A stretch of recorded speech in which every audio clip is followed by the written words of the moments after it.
Welcome back to the career makeup institute. आज हम class 9th civics का chapter second start करने जा रहे हैं, दैट इज़ कॉन्स्टिट्यूशनल डिज़ाइन।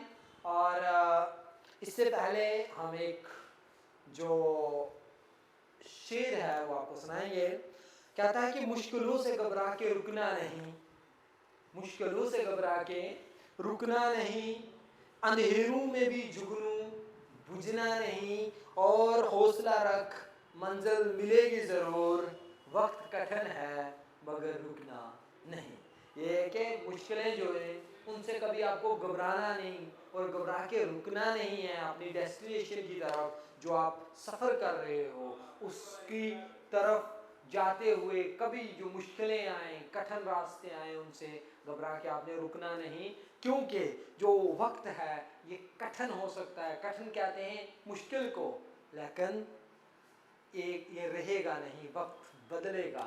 और इसके साथ हमारा जो सेकंड चैप्टर है वो है कॉन्स्टिट्यूशनल डिज़ाइन। देखिए बेटा, इस चैप्टर में हम डिस्कस करेंगे साउथ अफ्रीका में जो एक वाइट डोमिनेशन, यानी जो वाइट लोगों ने, यूरोपियन लोगों ने जो है वो रूल करा, और उसके बाद जो साउथ अफ्रीका के लोगों ने उसके अपोजिट लड़ा, और फिर उन सब प्रॉब्लम्स से निकलकर एक डेमोक्रेटिक कंट्री जो है वो साउथ अफ्रीका को बनाया। इसमें हम पढ़ेंगे नेल्सन मंडेला को। नेल्सन मंडेला जो थे वो फर्स्ट ब्लैक प्रेसिडेंट थे साउथ अफ्रीका के, और इन्होंने तकरीबन 28 ईयर्स जो है वो जेल में अपनी ज़िंदगी की कीमती जो है वो बिताए हैं। जब नेल्सन मंडेला और इनके साथी बहुत सारे लीडर्स ने डिफरेंट मूवमेंट्स, मास मूवमेंट्स शुरू की, वाइट डोमिनेशन, जो वाइट माइनॉरिटी लोग थे जिनका रूल था वहाँ पे, क्योंकि जो ज़्यादातर पॉपुलेशन थी तो ब्लैक लोग थे साउथ अफ्रीका के, लेकिन जो कम पॉपुलेशन थी वो वाइट डोमिनेशन वाले लोग थे, वाइट रिजीम वाले लोग थे, फिर भी वो लोग रूल कर रहे थे। तो जब इन लोगों ने, नेल्सन मंडेला और उनके साथियों ने अब उस गवर्नमेंट के खिलाफ आवाज़ उठाई, उस गवर्नमेंट के खिलाफ मास मूवमेंट शुरू की, प्रोटेस्ट शुरू किए, तो उन्होंने इन्हें निकाल कर रोबिन आइलैंड की एक जेल में जो है वो डाल दिया, जहाँ पे 28 ईयर्स तक ये जेल में रहते हैं। और जब 28 ईयर्स के बाद जब ये जेल से बाहर एज अ फ्री मैन आते हैं, तो वो दिन साउथ अफ्रीका की तारीख के लिए सबसे बड़ा दिन था, क्योंकि उस दिन साउथ अफ्रीका उन वाइट यूरोपियन के रूल से निकलकर, उस रिजीम से निकलकर एक डेमोक्रेटिक, एक रिपब्लिक कंट्री जो है वो बन जाती है। और फिर उस डेमोक्रेटिक कंट्री की जो सेरेमनी होती है, जिसमें साउथ अफ्रीका का first black president Nelson Mandela को बनाया जाता है, उसमें वर्ल्ड के बड़े बड़े लीडर्स को आमंत्रित किया जाता है, और फिर उस सेरेमनीज में दुनिया को ये पैगाम जाता है कि जब कोई कौम, जब कोई लोग किसी जुल्म के खिलाफ लड़ते हैं साउथ अफ्रीका की तरह, तो फिर एक दिन उनको उन्हीं लोगों में से नेल्सन मंडेला की तरह कोई लीडर जो है वो बाहर मिलता है, जो उस कंट्री को रूल करता है। तो ये कहता है कि इनके और इनके 7 अलग लीडर्स को जो है वो जेल में डाला जाता है, और तकरीबन 1964 की बात है। इन्होंने क्या किया, इनको ट्रेजन फॉर वाइट, यानी अपनी ही जो कंट्री में जो वो वाइट गवर्नमेंट थी उसके खिलाफ लड़ने के लिए, उनके खिलाफ जो आवाज़ उठाने की वजह से इनको जेल में डाला। फिर 28 ईयर्स जो है ये जेल में रहते हैं, और कहता है कि एक ये जो स्ट्रगल थी ये अपार्थिड रिजीम के खिलाफ थी। What is apartheid regime? Apartheid regime is a racial discrimination system जो साउथ अफ्रीका में चलता था। यानी साउथ अफ्रीका में 3 तरह के लोग थे। कितने तरह के? 3 तरह के। फर्स्ट, जो ब्लैक लोग वहां के थे, जो वहां के रहने वाले लोग थे, जिनकी 3/4 पॉपुलेशन थी। सेकंड, हम उन वाइट्स जो लोग थे जो साउथ अफ्रीका में सेटल्ड हुए, और इनके एक लार्ज नंबर जो वाइट्स थे वो साउथ अफ्रीका में सेटल होने के बाद लोकल रूलर्स बने।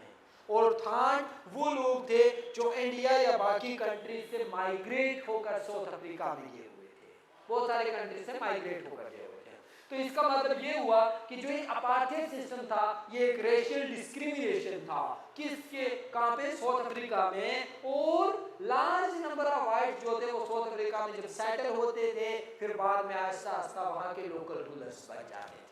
और लोकल रूलर्स बनने के बाद वहां के जो लोकल लोग थे उनके साथ डिफरेंट टाइप्स का डिस्क्रिमिनेशन जो है वो करना शुरू कर देते थे। देखिए बेटा, अब ये सिस्टम अपार्थाइड डिवाइड करता था पीपल को, लोगों को, किसके बेसिस पे, स्किन कलर के बेसिस पे, यानी डिस्क्रिमिनेशन होगा स्किन कलर के बेसिस पे। ये सिस्टम जो है वो था।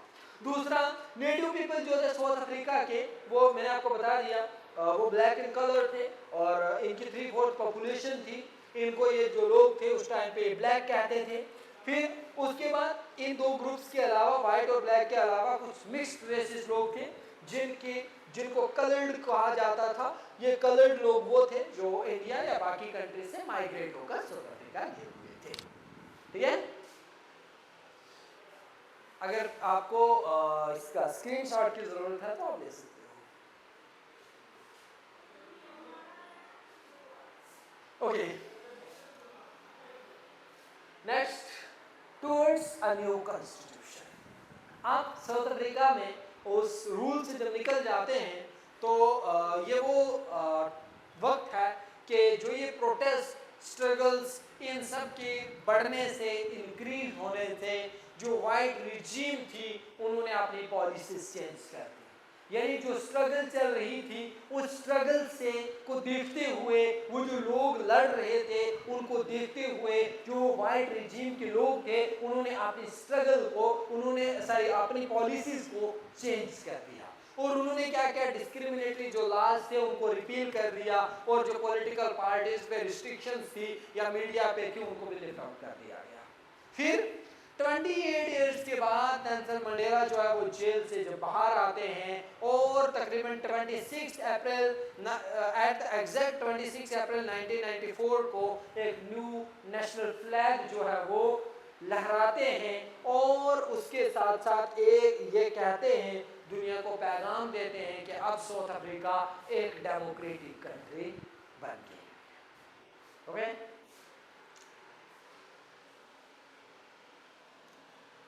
सॉरी आप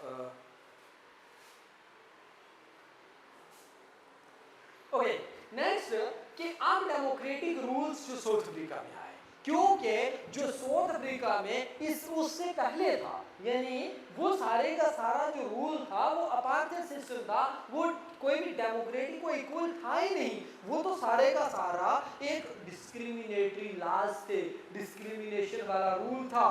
अब ब्लैक लीडर्स जो हैं वो अपील करते हैं किससे, लोगों से, अपने ही लोगों से, अपने ही फेलोज से, और जो आम पब्लिक है वो भी उसमें से जो लीडर्स थे पब्लिक के रिप्रेजेंटेटिव्स बनते हैं, वो अपने जो फेलोज हैं, हायर अथॉरिटीज हैं, हायर लीडर्स हैं, उनसे भी रिक्वेस्ट करते हैं कि जो ये वाइट लोगों ने हमारे साथ किया है इस सब को फॉरगिव कर दीजिएगा, इस सब को माफ कर दीजिएगा, जो अंग्रेजों ने हमारे साथ किया, रेशियल डिस्क्रिमिनेशन किया, इस सब को माफ किया जाए, और जो इन्होंने एट्रोसिटीज दे हैड कमिट, अब जो यानी वाइट लोगों के साथ जो भी इन्होंने जुल्म किया, जो सब किया, इनको अब माफ करना है, क्योंकि अब हमने जो साउथ अफ्रीका बनाना है ये on the base of equality बनाना है, इसमें हमने इक्वल राइट्स देने हैं, किसको, वाइट को भी, ब्लैक को भी, और जो कलर्ड लोग हैं उनको भी इक्वल राइट्स देने। इसका मतलब है कि अब साउथ अफ्रीका में कोई डिस्क्रिमिनेशन नहीं होगा।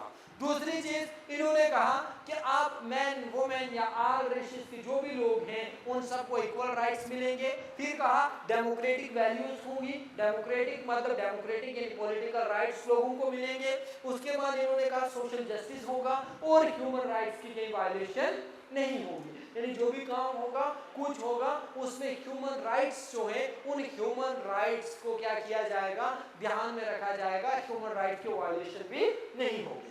दूसरा, after 2 years they can vote be the order of the. अब देखो इन्होंने 2 साल के अंदर ही अपना जो है नया कॉन्स्टिट्यूशन बनाया, और वो इन्होंने कहा कि जो भी यहाँ सिटीजन्स हैं, सिटीजन्स रेशियल डिस्क्रिमिनेशन से नहीं देखे जाएंगे, सिटीजन्स उनके रिलीजन या स्किन कलर इस किस्म से नहीं, सिटीजन्स ऑल दोस पीपल, कौन से, who resided in the territory of south Africa, जो रहते हैं साउथ अफ्रीका की टेरिटरी के अंदर, उन सब के लिए ये हमारे कॉन्स्टिट्यूशन में जो राइट्स होंगे वो इक्वल।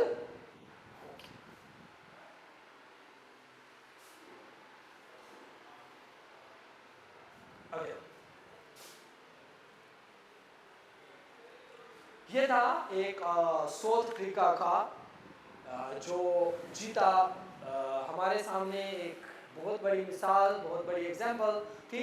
और इसी के साथ जो है हम नेक्स्ट जो करेंगे वो हम पढ़ेंगे कि हमारे एक कॉन्स्टिट्यूशन की ज़रूरत क्यों होती है। बाकी अभी जो है फ्लड लाइक सिचुएशन चल रही है, आप सब सेफ रहें, सतर्क रहें, और दूसरी चीज़ के बाहर अननेसेसरी नहीं जाएं। आज की डेट में फ्लड लाइक सिचुएशन में ऑनलाइन स्टडी कीजिएगा, बट डिस्ट्रैक्ट नहीं हो जाइएगा। शुक्रिया।